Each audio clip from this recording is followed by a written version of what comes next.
Ya, sebenarnya dalam perencanaan pembangunan di Indonesia ini sudah diatur dalam suatu undang-undang, bahkan di sana bunyinya adalah tentang sistem perencanaan pembangunan nasional. Nah, di dalam undang-undang tersebut, di dalam sistem perencanaan pembangunan nasional tersebut, ada satu statement yang menyatakan bahwa dalam melakukan perencanaan pembangunan itu mutlak diperlukan data yang akurat dan dapat dipertanggungjawabkan. Dan memang sebenarnya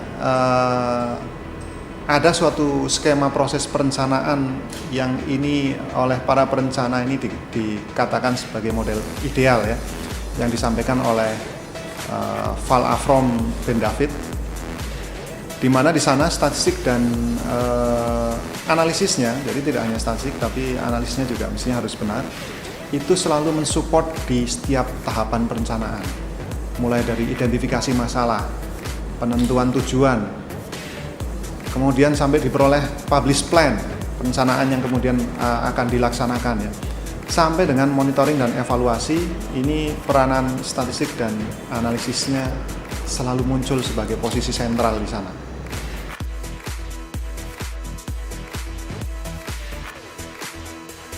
Seperti kita tahu ada Undang-Undang Statistik ya, nomor 16 tahun 97 kalau nggak salah.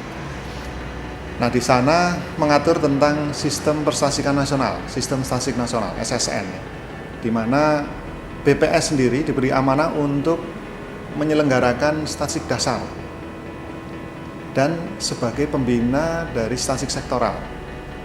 Artinya, kalau amanah undang-undang ini bisa dijalankan dengan baik oleh BPS, maka ya seperti tadi, BPS ini posisinya juga sangat sentral dalam perencanaan pembangunan.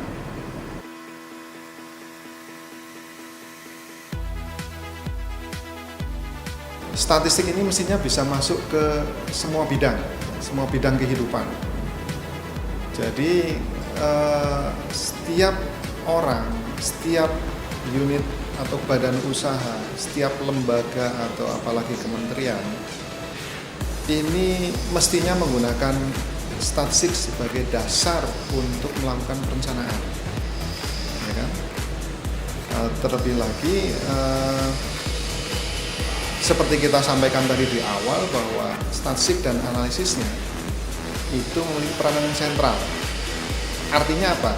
Ketika data atau statistik ini tersedia, maka hal lain yang perlu kita perhatikan adalah bagaimana menganalisis data ini secara baik dan benar. Kalau itu sudah kita bisa lakukan, maka pemanfaatan statistik di setiap bidang kehidupan nantinya bisa benar adanya.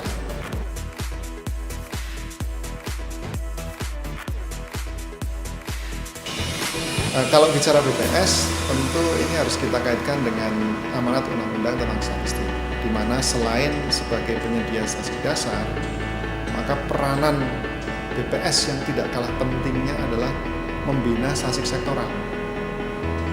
Nah, mungkin ini yang harus terus dibenahi oleh BPS dalam hal pembinaan terhadap statistik sektoral, sehingga kementerian lembaga bisa menyelenggarakan kegiatan statistik yang diperlukan dengan lebih baik.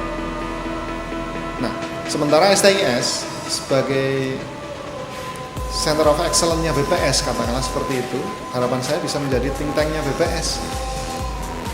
Bahkan lebih jauh, STIS mestinya punya tugas yang cukup strategis, yaitu mengkaji metodologi yang selama ini mungkin sudah digunakan oleh BPS. Sukses Disnatalis ke-57 AIS STIS.